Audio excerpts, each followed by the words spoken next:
James coke വാർ 2. ഇത് YRFൻ്റെ Yashraj ഫിലിംസിൻ്റെ spy യൂണിവേഴ്സിൽ പെടുന്ന സിനിമയാണ്. അതിലെ മിക്ക സിനിമകളും എല്ലാവരും തന്നെ കണ്ടതായിരിക്കും. ഇതൊരു ആക്ഷൻ ത്രില്ലർ എന്നാണ് അറിയപ്പെടുന്നത്. ഇത് ആക്ഷൻ ഉണ്ട്, പക്ഷേ അത് ആക്ഷൻ കണ്ടപ്പോൾ ആക്ഷൻ കോമഡി ആയിട്ടാണ് എനിക്ക് ഫീൽ ചെയ്തിട്ടുള്ളത്. അതുപോലത്തെ മലങ്കൾട്ട് ആക്ഷൻ പരിപാടികളാണ്. അത് വിശദമായിട്ട് ഞാൻ പറയാം.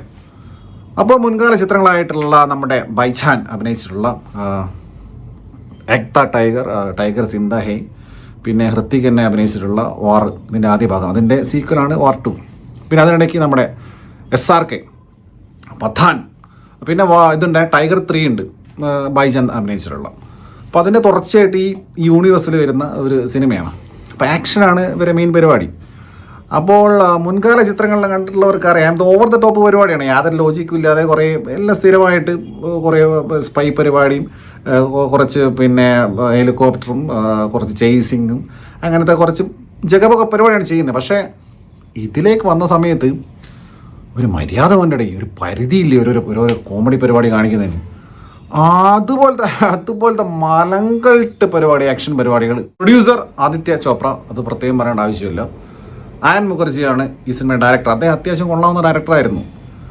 വേക്കപ്പ് സിദ്ധും, യജവാനി ഏതിവാനി, അതുപോലെ തന്നെ ബ്രഹ്മാസ്ത്ര പാർട്ട് 1 ശിവേക ചെയ്തിട്ടുള്ള അത് 3D പടം, നല്ല പടമായിരുന്നു. പക്ഷെ ഇത് കണ്ടു കഴിഞ്ഞാൽ ഇങ്ങേർക്കത് എന്ത് പറ്റി എന്ന് വിചാരിച്ചു.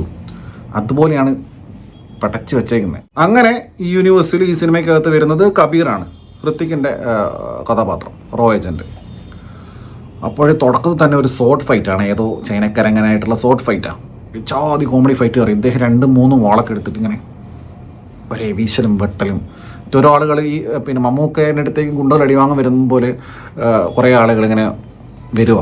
എന്നിട്ട് അവർ നിന്നുറങ്ങുക, ചാരി ഉറങ്ങുക. ആർക്കും വയ്യ, ഷോർട്ട് ഫൈറ്റ് വരുന്ന ആൾക്കാരാണ് അവരിങ്ങനെ ചുമ്മാ. അത് ഞാൻ പറഞ്ഞില്ലേ, ഓവർ ദ ടോപ്പൊക്കെ ആയിക്കോട്ടെ, പക്ഷെ ഒരു പരിധി വേണ്ടേ. ഇത് കഴിഞ്ഞിട്ട് ഇദ്ദേഹം പിന്നെ തുടങ്ങി ഹെലികോപ്റ്ററിലേക്ക് കയറെറിഞ്ഞ് പിടിക്കുന്നു. എന്നിട്ട് അതിൽ വലിഞ്ഞു കയറിയിട്ട് വെടിവെച്ച് വീഴ്ത്തുന്നു. ഇത് വീണ്ടും താഴേക്ക് വരുന്നു.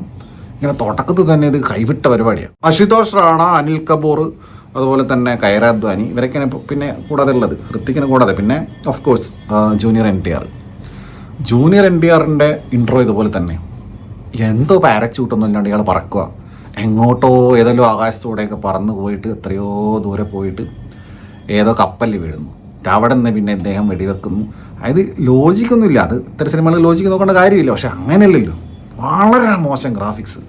ഇത്രയും മോശം ഗ്രാഫിക്സ് ഉള്ള, ഇത്രയും മോശം CG വർക്കുള്ള ഒരു പടം ഞാൻ അടുത്ത കാലത്തൊന്നും കണ്ടിട്ടില്ല. അത് ഇത്രയും ബജറ്റുള്ളൊരു പടമല്ലേ, വളരെ മോശം. അതായത് ഓരോ സീൻസ്, ഇതിൽ ഒരുപാട് സീൻസ് ഉണ്ട്. ഞാൻ നേരത്തെ പറഞ്ഞ പോലെ സ്ഥിരം സിനിമകളിലുള്ള പോലെ തന്നെ ഫയറിങ്ങും എയറോപ്ലെയിനും ബോട്ടും സ്പീഡ് ബോട്ടും ട്രെയിനും ഇല്ല, പരിപാടിയൊന്നുമില്ല. മഞ്ഞുമലയും എല്ലാ സെറ്റപ്പ് ഉണ്ട്, കുറേ രാജ്യങ്ങളുണ്ട്.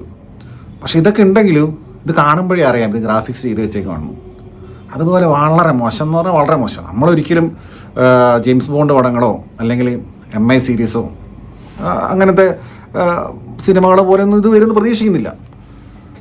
പക്ഷേ ഒരു കാണുമ്പം തന്നെ ഒരുമാതിരി, പിന്നെ മടുപ്പിക്കുന്ന ക്ലീഷേ കഥയും അതിലും മടുപ്പിക്കുന്ന മേക്കിങ്ങും പരിപാടിയൊക്കെ ആയിട്ട്. പിന്നെ ജൂനിയർ NTRും ഈക്വൽ സ്പേസ് ആണ്, രണ്ടുപേർക്കും ഈക്വൽ സ്പേസാണ് കൊടുത്തേക്കുന്നത്.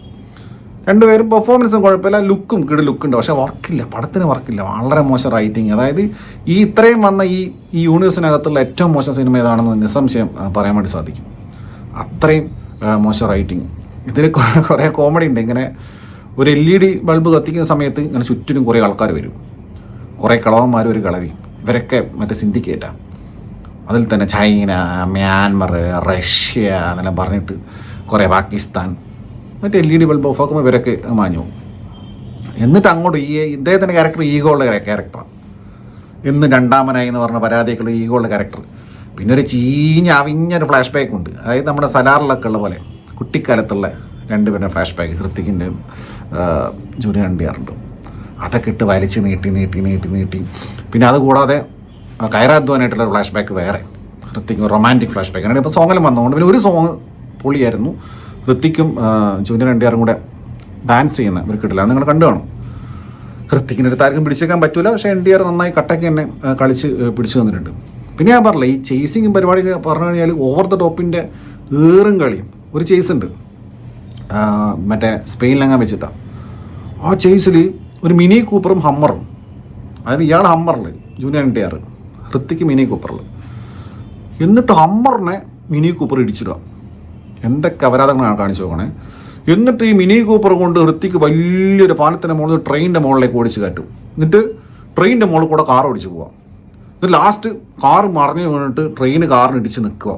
ഇതൊക്കെ ഇങ്ങനത്തെ അപരാധം. ലാസ്റ്റ് ഇവർ പുഴയിലേക്ക് എടുത്ത് ചാടോ. അതായത് ഇങ്ങനെ ചറപറ. അതിലും ഭീകര സാധനമുണ്ട്.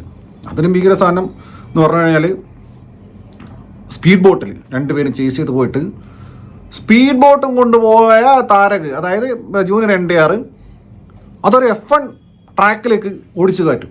എന്നിട്ട് പണ്ട് മറ്റേ ധൂം 3 കണ്ടിട്ടുണ്ട്, ബോട്ടായി മാറുന്ന ബൈക്ക്. ഇത് ബോട്ട് കാർ റേസിന് കൂടെ പോവാ, ട്രാക്കിൽ കൂടെ F1-ൻ്റെ അവിടെ മറ്റേ F1 റേസ് നടക്കുകയും ചെയ്യുന്നുണ്ട്. അതിൻ്റെ ഇടയിൽ കൂടെയൊക്കെ പോകുന്നു. ഇത് വീണ്ടും വെള്ളത്തിലേക്ക് വീഴുന്നു പോകുന്നു. അയ്യോ, ഇതുപോലത്തെ ഒരു അപരാധ മലങ്കൾട്ട് സാധനങ്ങൾ. ഇതാണ് ആക്ഷൻ. എന്ത് ആക്ഷനാണ് അത്? എന്തെങ്കിലും കാണിക്കുന്നതിന് ഒരു മര്യാദ വേണ്ടേ? ഇങ്ങനത്തെ പരിപാടി. ഒരു ഫ്ലൈറ്റ് പോകുമ്പോൾ അതിൻ്റെ മുകളിൽ വേറൊരു ഫ്ലൈറ്റ്, എന്നിട്ട് അതിൽ നിന്ന് താഴേക്ക് ആൾക്കാർ ചാടുക. അതന്നെ ഇവരെന്നെ ജൂനിയർ NTR ഹൃത്തിക്കും ഇവർ തിരിച്ച് മുകളിലേക്ക് ചാടുക, വീണ്ടും ചാടുക, ഇങ്ങനെ ചാടിക്കളിക്കുക, അങ്ങോട്ടും ഇങ്ങോട്ടും ചാടിക്കളിക്കുക.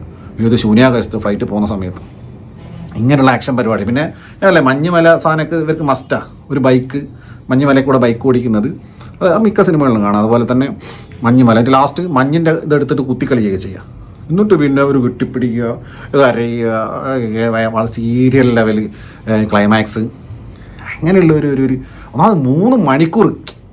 ഇത് ചില്ലറ സമയമാണ് കോഫി കുടിച്ച് മടുത്ത് ഉറങ്ങാതിരിക്കാൻ വേണ്ടിയിട്ട്. അതുപോലത്തെ അങ്ങനെ ഇത് 3 മണിക്കൂറൊക്കെ ഒരു സിനിമ വെച്ചിട്ട് അത് ആക്ഷൻ എന്ന് പറഞ്ഞു കഴിഞ്ഞാൽ കുറച്ചൊരു നമുക്ക് റിയലിസ്റ്റിക് ആയിട്ട് തോന്നണ്ടേ?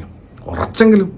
ഇത് വല്ലാത്തൊരു കൈവിട്ട പടമായി പോയി. ബാക്കി എല്ലാ ഇൻഡസ്ട്രിയിലും നിർത്തിവെച്ച ഒരു പരിപാടിയാണ് മറ്റേ കൊതുകിന് മരുന്നടിക്കുന്ന മെഷീൻ കൊണ്ട് ലാസ്റ്റ് ഇങ്ങനെ വെടിവെക്കൂലേ ലോവരിങ്ങനെ. ലോകേഷ് മറ്റേ കൈതിയിൽ കാണിച്ചിട്ടുള്ള സാധനം അത് ഇവരിപ്പോഴും നിർത്തിയിട്ടില്ലാന്നേ. ഇതിൽ അനിൽ കപൂർ വന്നിട്ട് മറ്റേ കൊതുകിന് മരുന്നടിക്കുന്ന സാധനം വെച്ചിട്ട് ഭയങ്കര വെടിവെപ്പൊക്കെ അങ്ങനത്തെ. പിന്നെ ഇടയ്ക്ക് സാരംഗ്, കാളി, ദക്ഷിണ എന്നൊക്കെ പറഞ്ഞാൽ എന്തൊക്കെയോ പറയുക. പിന്നെ ഒന്നുണ്ട് ഭയങ്കര ക്രിഞ്ച് സാധനം, ഇന്ത്യ ഫസ്റ്റ്. എല്ലാവരും അങ്ങോട്ടും ഇങ്ങോട്ടും ഇന്ത്യ ഫസ്റ്റ്. അപ്പോൾ ആരെ കണ്ടാലും India first, India first, India first, India first. ഇത് തന്നെ പറഞ്ഞ് നടക്കുക. അപ്പോൾ പറഞ്ഞു നടക്കുക. അപ്പോൾ ഇതാണ് ഇതൊരു പടം എന്ന് വെച്ച് കഴിഞ്ഞാൽ വല്ലാത്തൊരു അനുഭവം ഉള്ളൊരു പടമായിപ്പോൾ ഇത് കണ്ടത്.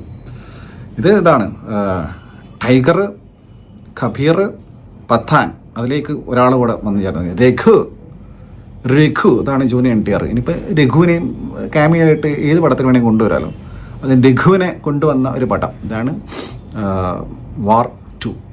ലാസ്റ്റ് ബോബി ഡിയോളൊക്കെ വന്നിട്ട് എന്തൊക്കെയാണ് ആൽഫ എന്നെല്ലാം പറഞ്ഞ് എന്തെല്ലാം ഉറപ്പിക്കൽ പറയേണ്ടത്. എന്തോ എന്തോ സാധനം ഉണ്ടാക്കിക്കൊണ്ടിരിക്കുക. ആൽഫ